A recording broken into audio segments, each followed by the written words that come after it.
Numbers are the language of the universe, but once upon a time, they had no language at all. Before calculators and equations, mathematics was poetry. It was sung, chanted, inscribed on temple walls and bamboo scrolls, a sacred rhythm that bound the heavens to human thought.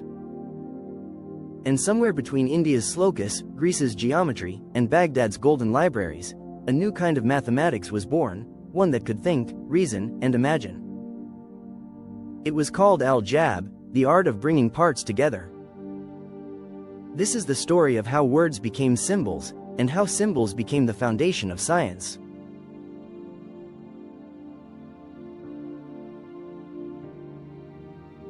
In ancient India, mathematics wasn't written in numbers, it was sung.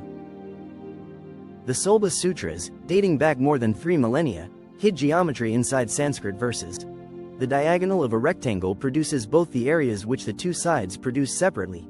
That single verse is Pythagoras' theorem, written centuries before Pythagoras himself. Across the world in China, the 9 chapters on the mathematical art describe solving equations with counting rods, a proto-matrix system used by engineers and merchants. Mathematics then was a living language, not written in X's and Y's, but in memory and music. Numbers weren't just tools for measurement, they were metaphors for order.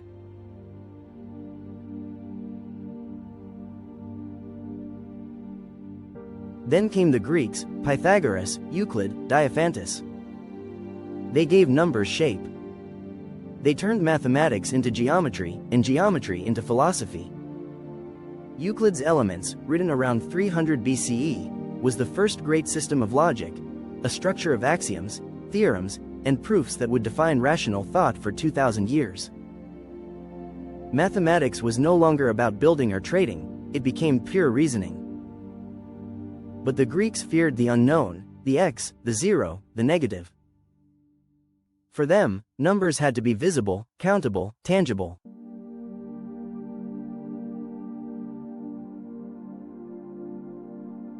In India, around the 5th century CE, mathematics crossed a metaphysical threshold, the invention of zero.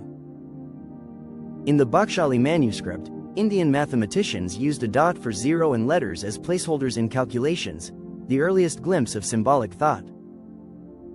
Then came Brahmagupta, 598–668 CE, who wrote, in verse, "A debt minus zero is a debt. A fortune minus zero is a fortune. Zero minus zero is zero." With that, he created the rules for negative numbers, operations with zero, and the first general solutions for quadratic equations.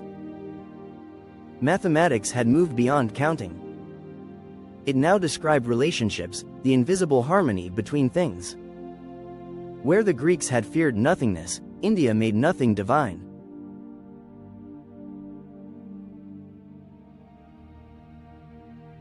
Between the 8th and 12th centuries, while Europe slept through its dark ages, Baghdad's House of Wisdom became the brightest light on earth.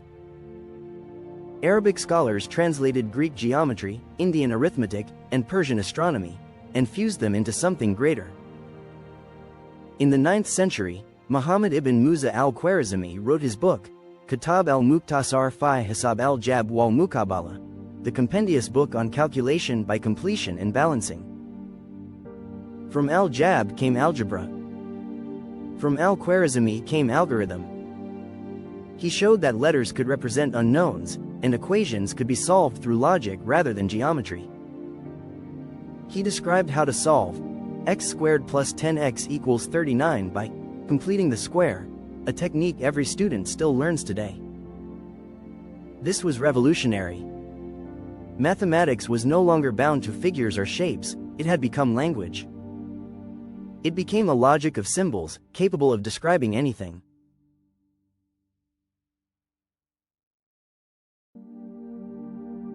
Al-Khwarizmi's writings traveled west through Moorish Spain, translated into Latin at the University of Toledo. His name, Al-Khwarizmi, became algorithmy, and his system reshaped Europe's mathematics. In the 13th century, Fibonacci studied these Arabic texts in North Africa, and brought them home in his Liber Abbasi, introducing Europe to the Hindu-Arabic numerals we use today.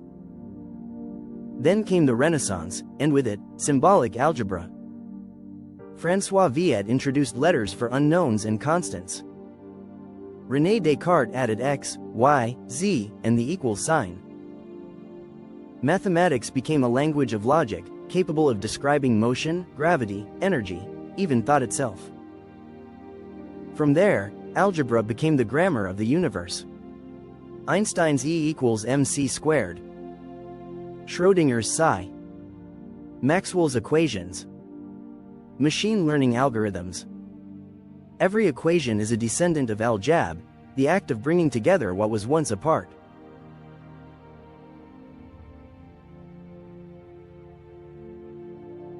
Algebra is not just a tool. It is a philosophy. It teaches that truth lies not in objects, but in relationships.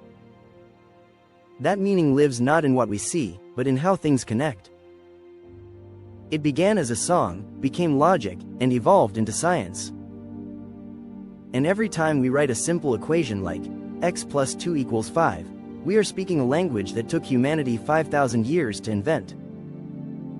From Vedic slokas to Greek proofs, from Baghdad's scholars to modern scientists, algebra is proof that civilizations don't clash, they collaborate. Knowledge, like life itself, evolves through union.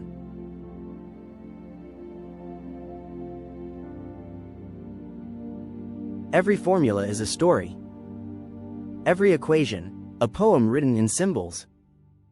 From the chants of ancient India to the scrolls of Greece to the scholars of Baghdad, algebra is not merely the study of numbers. It is the story of how humanity learned to think. If your mind enjoyed this, engage with Braingasm pages, like, share, comment and subscribe.